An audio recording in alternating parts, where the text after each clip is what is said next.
Welcome. I hope you're doing well. My name is Tim.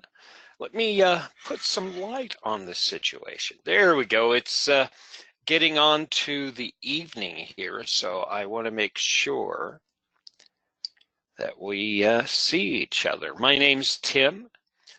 This is me. I've been a project manager for quite a few years. I've had my project management professional credential since 2003.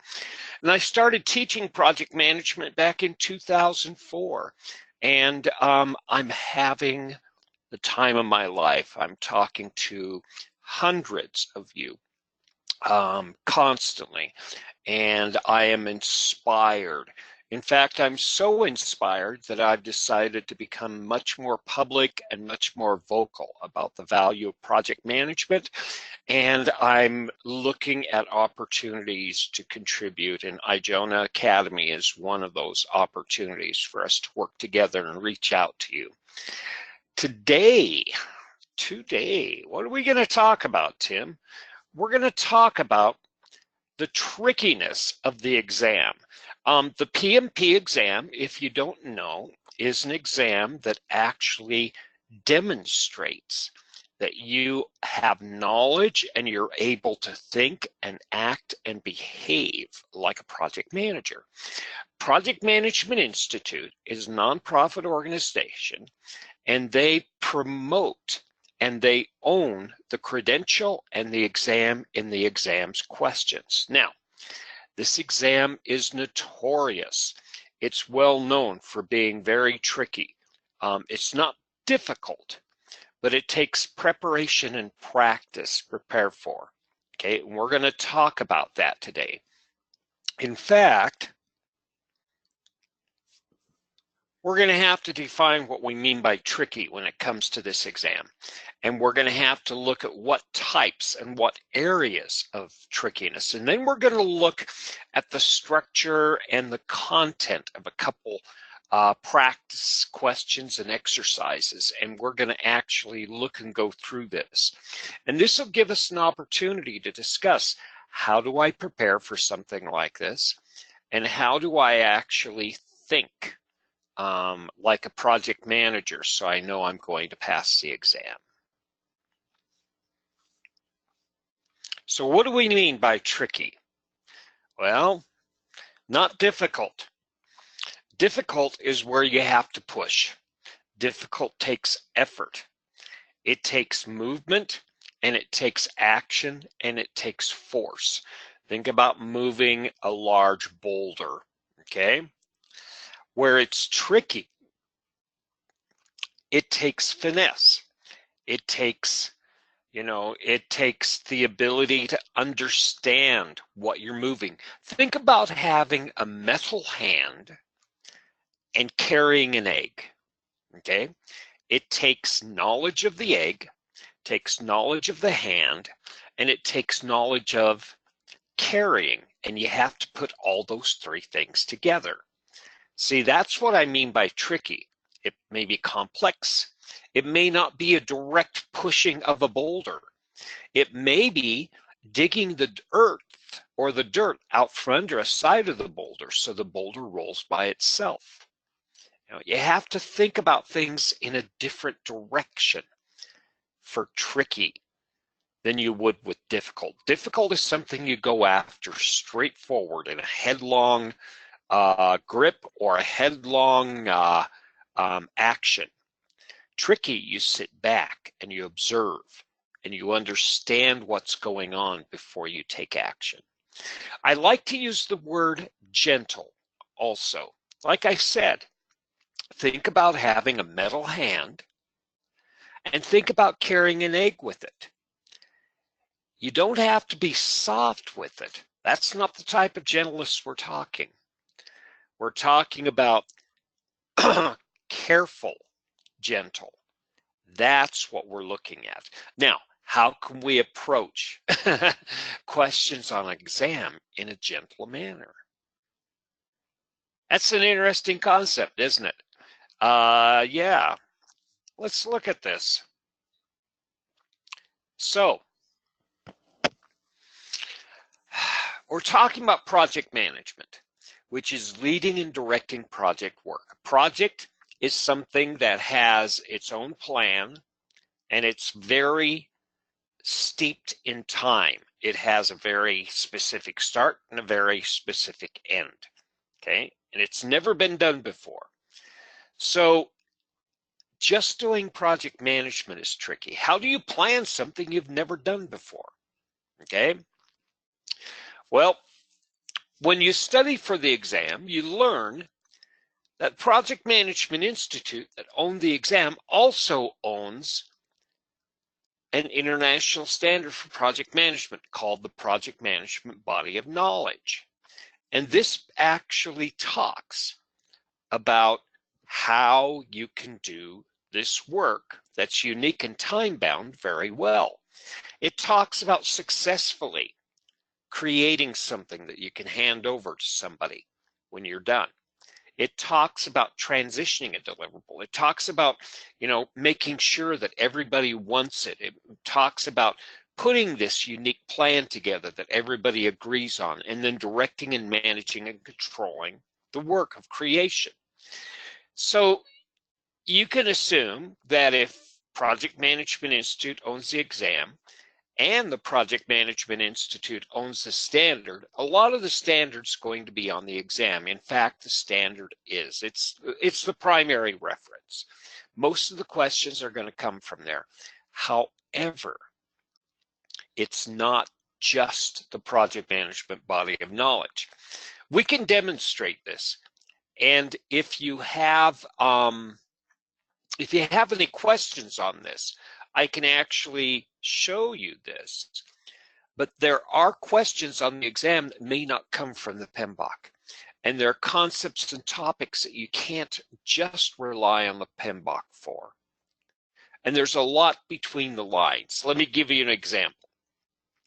The project management body of knowledge talks about processes, and a project manager uses processes to apply control. For instance, project manager keeps stakeholders involved, the people who are interested in the project. How do you do this? Well, we communicate, right? We share information. What type of information? The processes talk about this, except they don't go out and just spell it out. They say an input to engaging stakeholders or an input to managing the stakeholder engagement is the issue log. Okay, what does this mean? And that's what you have to look at. So it's going to be tricky, and you can't just think about this once.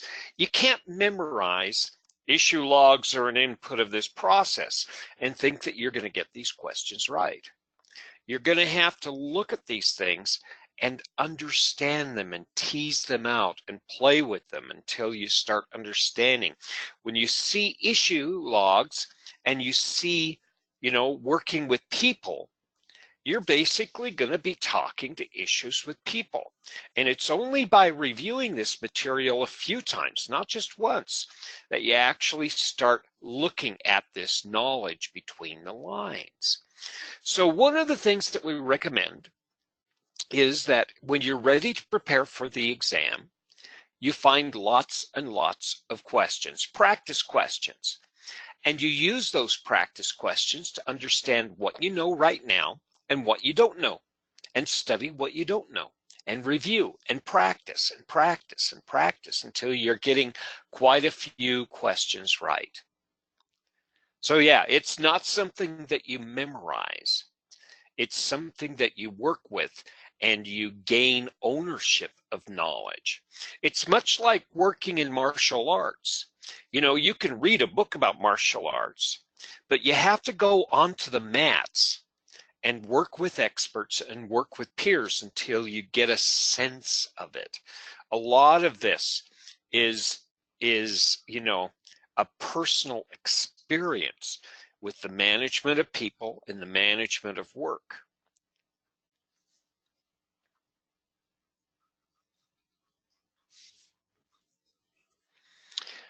Another trickiness is the problem structure. All the problems in the PMP exam is broken down into 4 pieces. You have some background or context. I call it a scenario. That's the details. For instance, you walk into a meeting and the team's arguing. That's a scenario, okay? It gives you extra information. And then it asks a question. What is the question asking? What's the real question? You know, what do you do next is a common question. 80% of the questions are like that. They're going to be situational. They're going to be, what do you do now? What's the first thing you do? What's the next thing you do? And that's the real question. Or it could be, what do you don't want to do?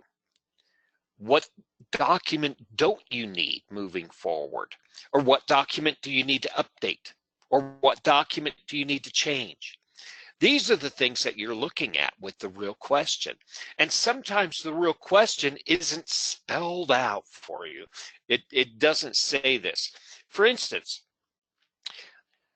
you're working with your team and they changed something and they didn't tell you. Is that a change management problem or is it a communication management problem? Right?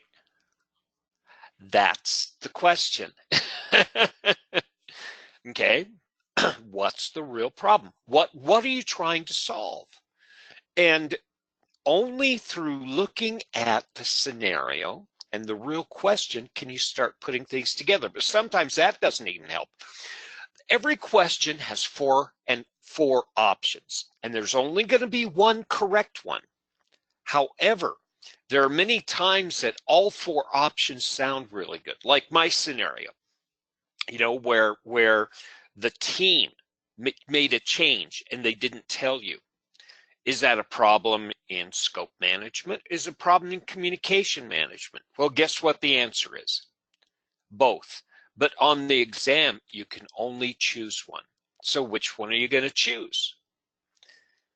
So you don't only need to know what the scenario is. You don't only need to know what the real question is. You know what you need to analyze those 4 options. In our scenario, you're going to have to do some root cause analysis.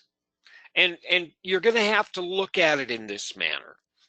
Okay, it was change and it was communication. They didn't tell me. So I'm going to have to figure out what was the initial issue. And through root cause analysis, which we learn in the class, we actually explore this question. We discover it's the change that created the issue and the resulting communication problems made it worse. So we have to actually put all 3 pieces together. The details, you know, the background context, the real question, and the 4 options. By the way, if any of you have questions as we're going through this, please ask. I'm happy to discuss these, and I love dissecting questions.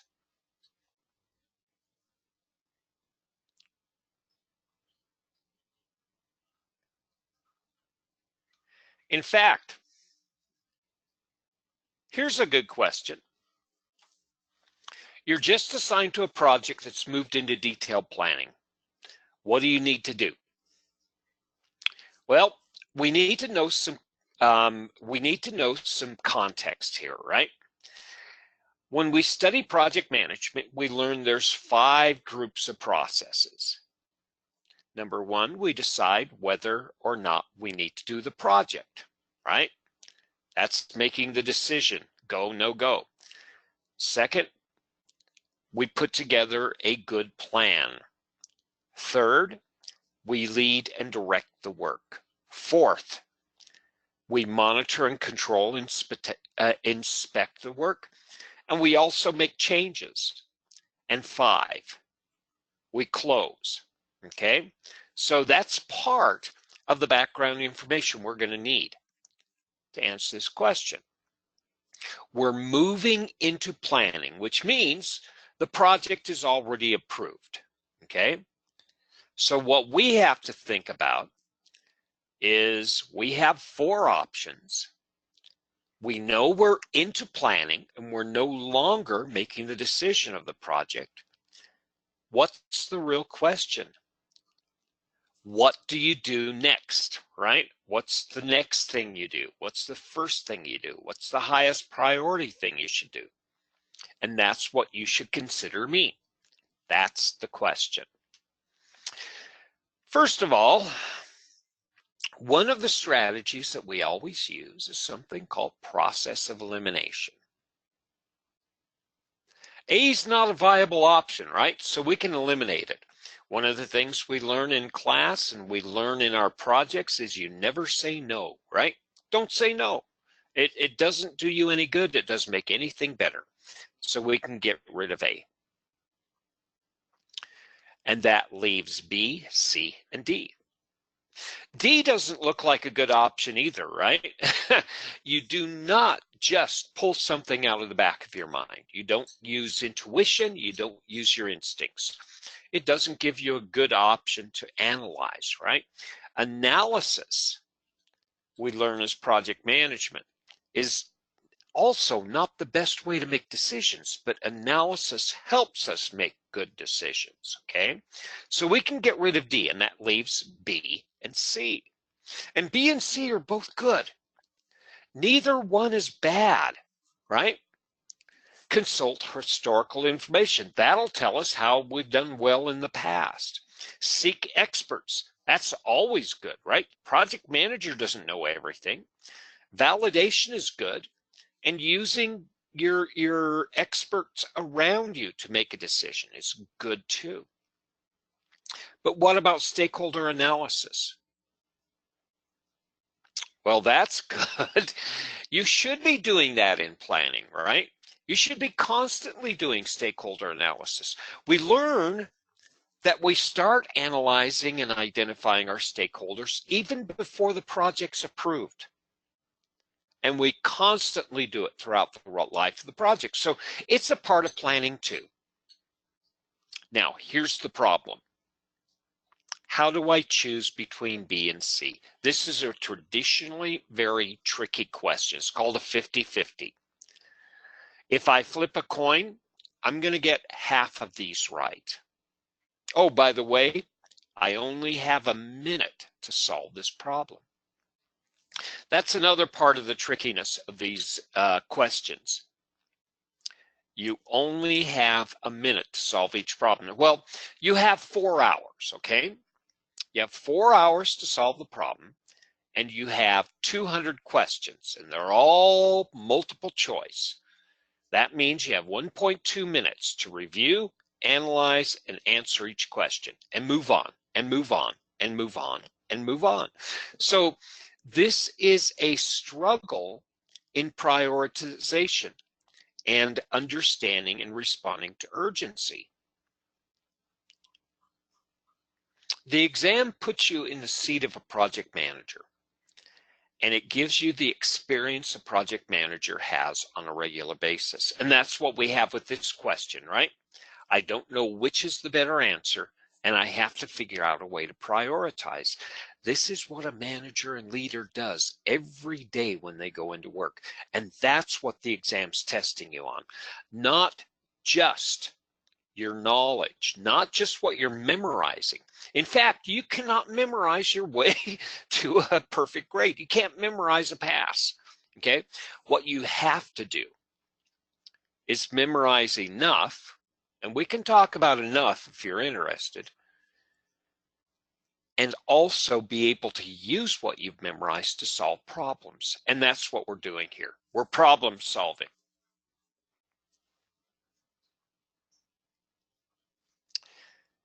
The answer is B. Consult historical information and seek expert judgment. If you study the PMBOK, tools and techniques that you use and inputs that you use have to do with historical information and lessons learned.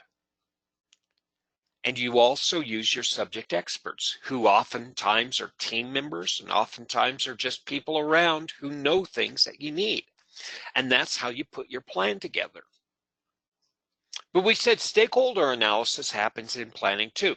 But traditionally, generally, as a rule, stakeholder analysis starts and is connected with the initiating process group. So that we must understand that B is a better answer. It's not that C is wrong or bad. It's that B is better than C. And this is what frustrates us all when we look at these problems. Number one, you may have all four options that are good, and you have to choose the best one. Number two, they might all be poor options like A and D. You still have to choose one. But this is the way a project manager has to approach many problems on their project as well, right? You walk into the room and you don't have any good options. You still have to make a decision. So the exam is testing you. It's testing you not just on your knowledge, but your ability to problem solve even when you don't have any good options. This is what makes the exam frustrating. This is what makes the exam challenging. And this is what makes the exam tricky, not difficult, tricky. You have to think in a different manner and you have to practice.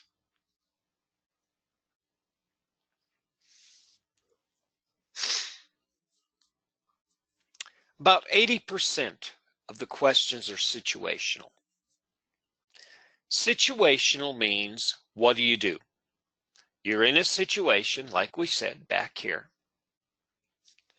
What do you do next? What do you need to think about? What do you need to decide? How do you need to treat your team? What do you do first, right? Okay. Interpretation is very important too. Now, there is some math. There's about 17 to 20 formulas that you're going to have to memorize because they could pop up on the exam. But it's a very small part of the exam. Talking to a lot of people who've come out of the exam, they've said that there wasn't as much math as they thought, but there was a lot of situational questions. Math means you understand how to use formulas.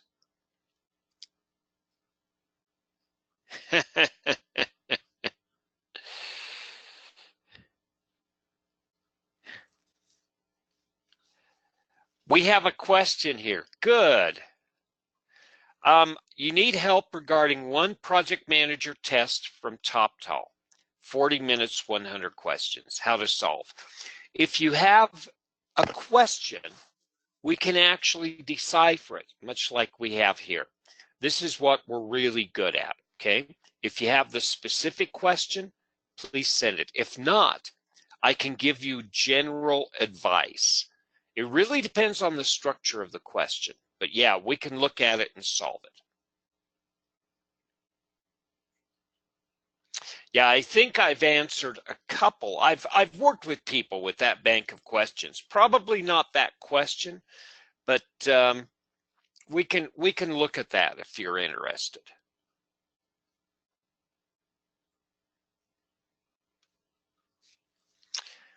Now, math questions are not just solve this problem. Math questions are, what does this mean? Like benefit to cost ratio. The answer is 1.3, right? What does that mean? It means it's profitable, right? Or the schedule performance index is greater than 1. What does that mean? We're ahead of schedule. So a lot of these questions don't just ask you to do math. They're interpretation. Now, a lot of them even go further. You're given the data, you have to do the math, you have to interpret it, and then you have to decide what to do next. In our example with a situational question, maybe, do you need to attend to the budget or the schedule? Which one? And in our situation, if we're ahead of schedule, probably the answer would be look at the budget.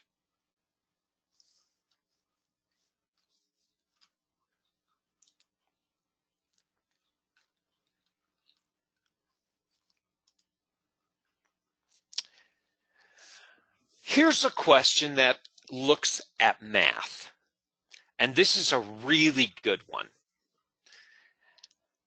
A communication channel, as a little bit of background, is an opportunity to talk to people. It's an opportunity to share information. And we learn in our material that the number of opportunities to share people is based on this formula. You take the number of people involved, multiply by itself minus 1, and then divide all that content by 2. For instance, if you have 2 people, what is that? 2 times 1 divided by 2? That's 1 channel. But that makes sense, doesn't it? And actually we can see that, can't we? Let's play with this a little bit. I'm just pulling up my drawing tool, that's all. So we have 1 person here, and we have 1 person here. 2 people gives me 1 channel, right? Now, if I have 3 people, I have 3 channels, right? And that makes sense too. 3 times 2 divided by 2 is 3. And if I add another person, I add 3 more channels, and that gives me 6. And that makes sense too. 4 times 3 is 12 divided by 2. So this formula gives me the number of opportunities to share information. Here,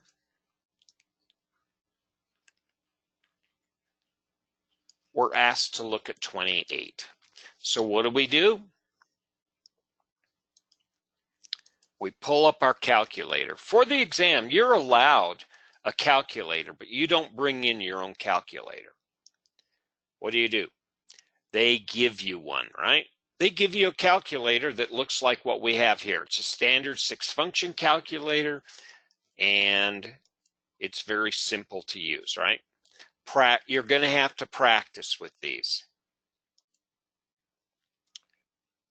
See, that's demonstration of we're going to have to practice. 28, that's my n, times 27 divided by 2. It gives us 378 channels. Is that the answer? Nope. The actual answer is more than that. It's 29 divided by 28. We learn in the material that whenever you talk about you have to add 1. So we have 1 plus 25 plus 3. Don't forget to count yourself. And this is a moral and ethical consideration. And I didn't mention this earlier, but morals and ethics are built throughout the entire material, and we see this reflecting.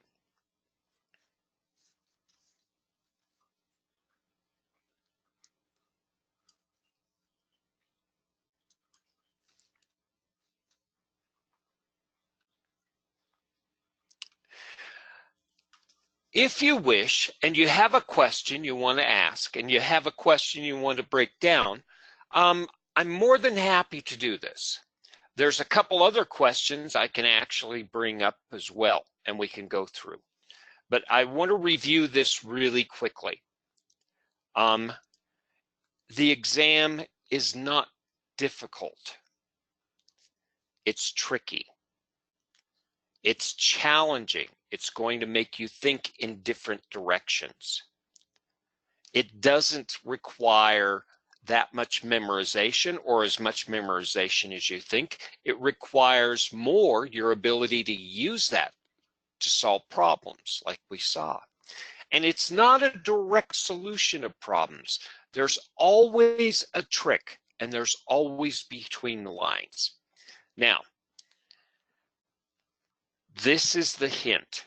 It's going to take you, after you've reviewed all the project management material, basically going through some type of preparation of understanding all of the knowledge and skills a project manager has to use, going through practice questions and learning how to go in, dissect the question, look at what you're trying to solve, which is the real question, looking at the 4 options and the difference between those.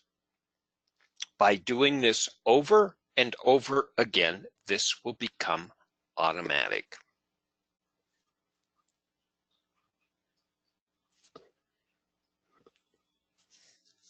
Okay. Let's put some questions together and let's practice a little bit. I don't have any already printed up, but I have a bank questions that I use on a regular basis. I'm happy to work with this. First of the thing,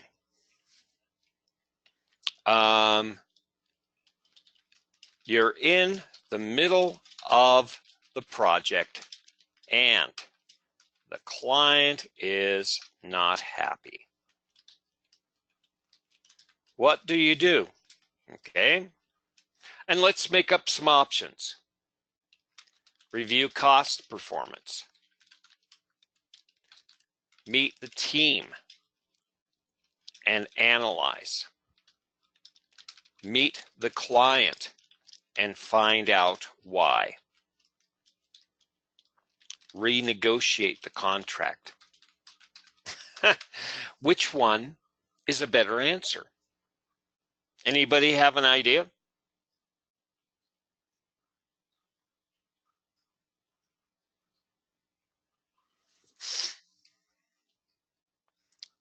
Well, we know it's not cost because it doesn't mention cost, right? And that's from our scenario. This right here is our scenario, right? That's our background information. It doesn't speak costs. We can eliminate that. How about meet the team and analyze?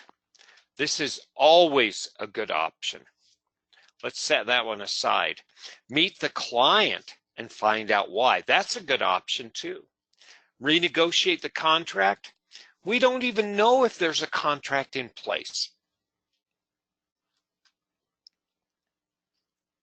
So that's probably not the option. What do you do is the real question. Is it a what do you do question? No, what is it? It's a what do you do first? What do you do next? It's a prioritization question, right?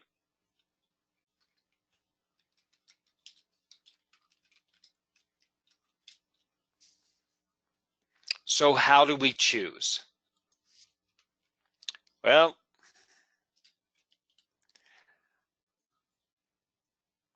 there's 2 things we can look at.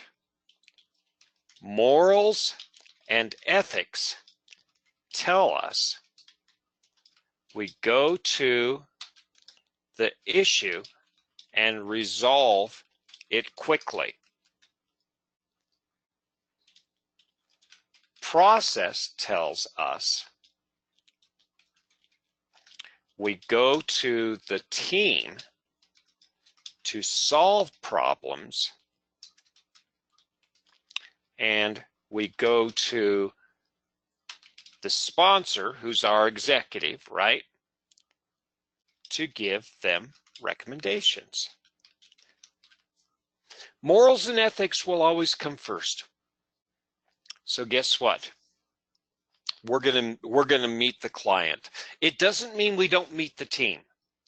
It means that we go to the client to figure out what the real problem is. That's how we're going to solve this.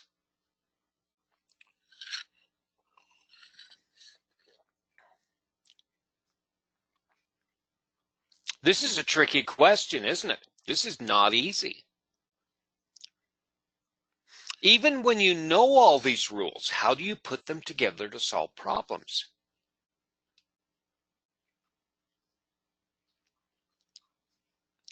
Let's see here. Ah ha ha ha. Here's a good one.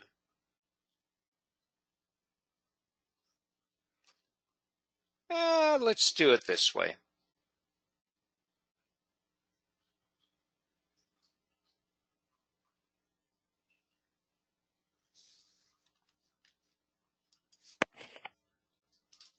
Okay, let's put it out in our framework. Okay, here's the scenario. You are on a project and managing it, and an expert is taken back to their organization. You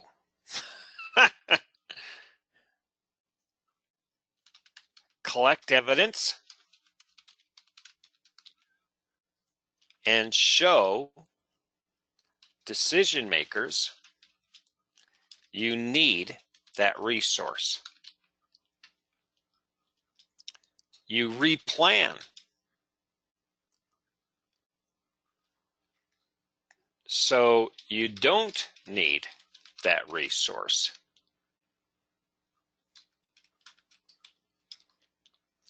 You motivate the team to succeed without the resource.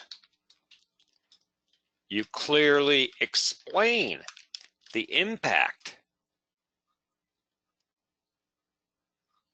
of the resource missing.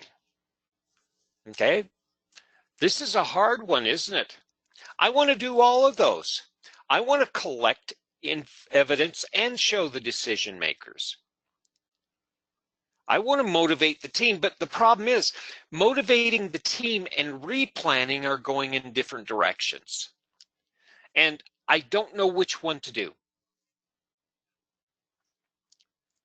Now, we have a scenario, and what's our real question?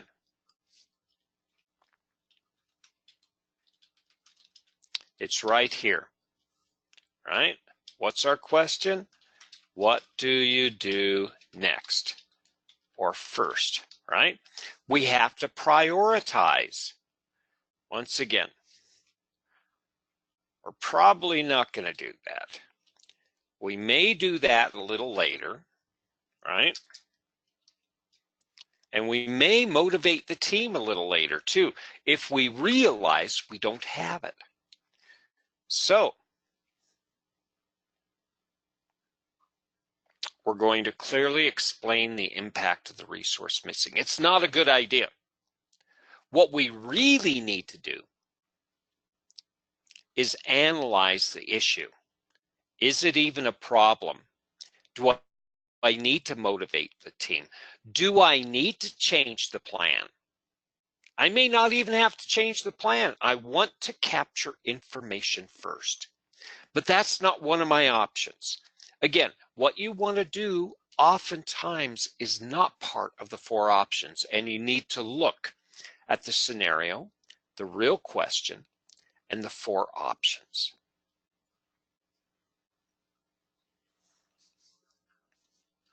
Let's do one more, and then we'll open up for discussion, okay?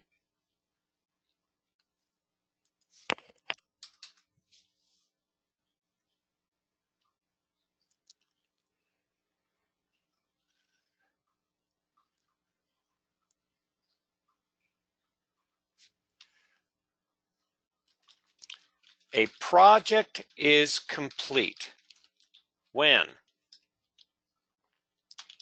the deliverable is complete and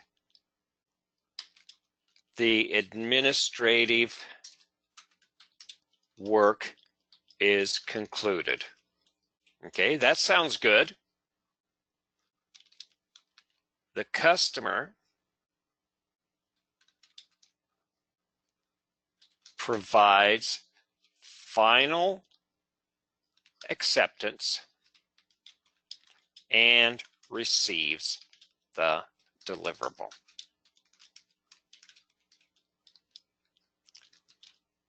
The customer is happy and makes payment. Documentation is finished and lessons learned are collected. Isn't that interesting? All four of those are good, aren't they? What signals completion of a project? And that's what it's asking. Okay? We don't really have a scenario, but we can actually, infer one.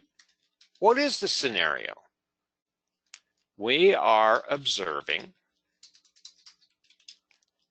a project in the completing actions, right? And what's the real question? What signals the true closure of a project? Now we can look at the four options. Okay? The deliverable is complete and the administrative work is concluded. That's fine. But actually we learn that the deliverable is completed before the work's done or as the work is being completed. It's back in testing and inspection. That's when we actually say the deliverable is complete. This is a better answer, right? That second one is a much better answer because they say, I'm ready to receive the deliverable. And then they receive it. There we go. That's a better answer. Payment is good. Satisfaction is good. But that doesn't talk about what signals closure. Okay? And the documentation is great. But again, that doesn't say that we have closure to the project. And that's what we learn when we look inside the details of managing and controlling project. The work is complete and the final owner takes care of the deliverable. Some of these questions are very tricky and some of them are pretty easy. But this one is a little tricky. Okay, I'm going to take a little break here, just a minute, and I'll wait for a little pause, and we can continue analyzing questions. I have thousands of them here, or you can actually ask a direct question.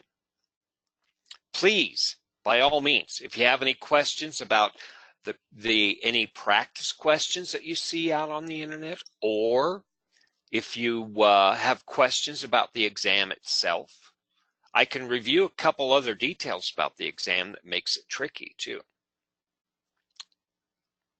Let me allow you to gather your thoughts for a few seconds while I look for another question to demonstrate with.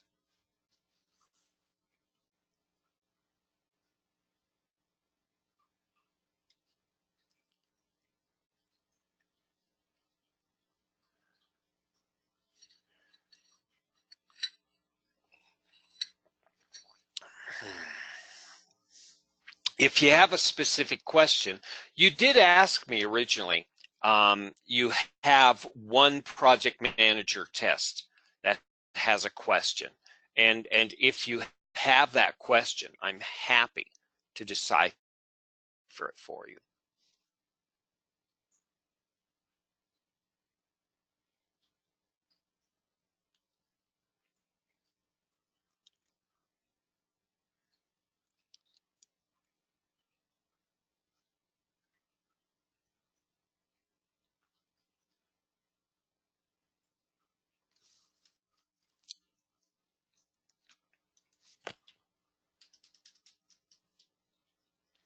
Here's a good question.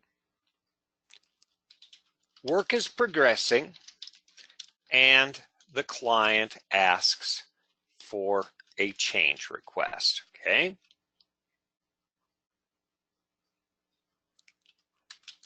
They are ready to pay, right?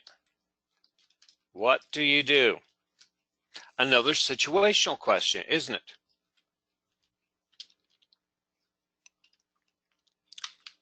Tell them you need to do more analysis.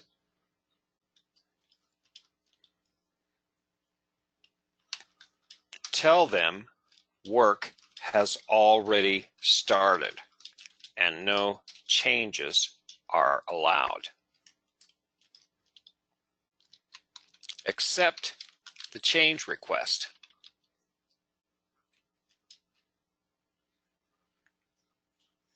Let's leave it at that. What's the best answer here?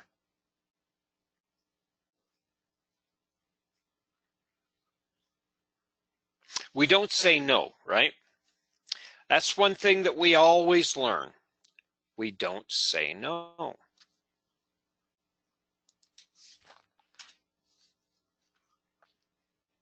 Now, I don't want to tell them that you need to do more analysis. I want to actually put that change request through formal change control. That would be my favorite answer, but I don't have a choice here, right?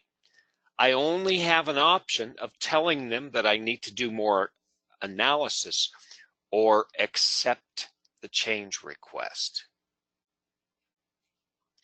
Well, here's the problem. Accept the change request has a formal definition. It means we approve and are ready to apply. I don't know that yet, and that's the problem. I don't know whether that change request is good for the project or not. So I'm going to have to do analysis. Now, I would rather just take that change and put it through analysis, but I can't do that, right? My only option is to go to the client and say, okay, we need to do more analysis, and then we'll get back with you. It's not a good answer, but it's the best answer I can come up with. The exam is going to frustrate you because oftentimes it doesn't give you the answers you want.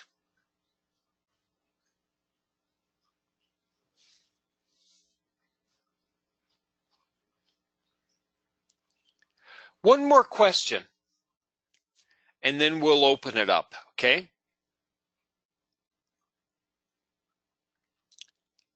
Let's see here. I really like these questions. They're going well. Let's see here. Oh, I know.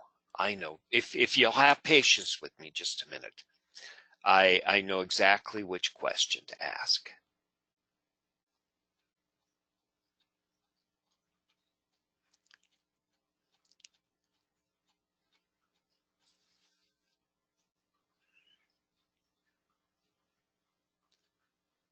Let's see here.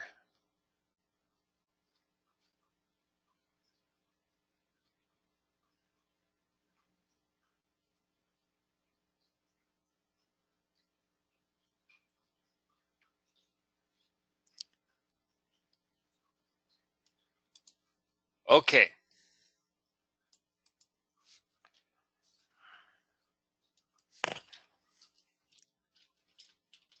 You are putting together the resource plan, right? Which is people and things I need to do the project work. Now,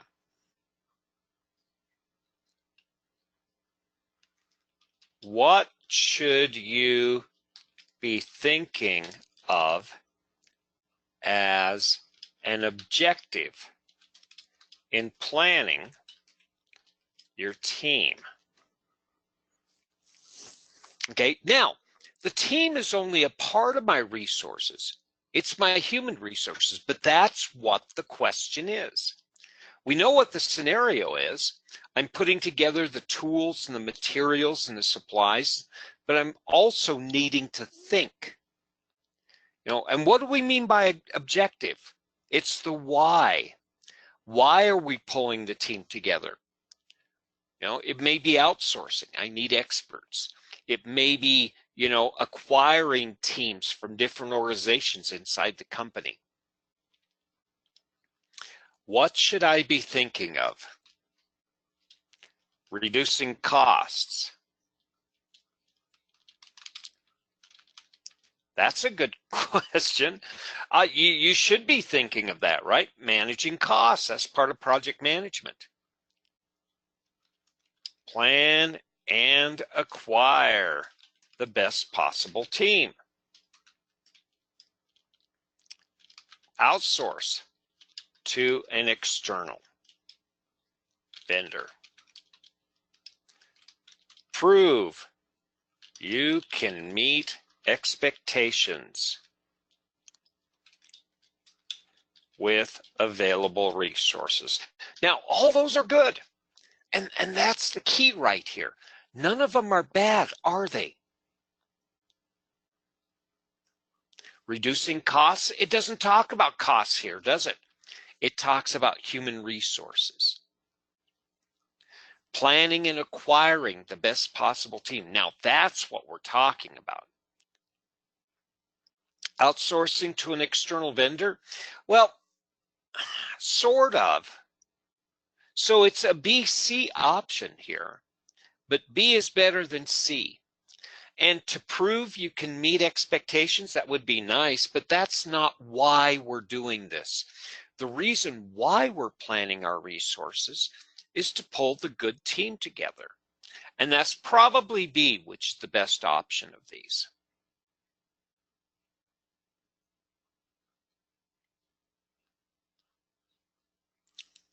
And there we go. Okay. Tricky. The questions are going to be tricky. They're going to take time, and you're going to have to practice the trickiness. Thank you. I'm glad you were interested in this topic today.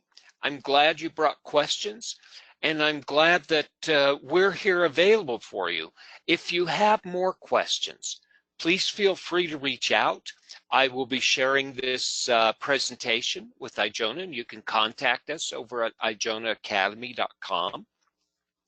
If you would like a copy of this slide set too, just reach out to us, and that'll give us an opportunity to share this information with you as well.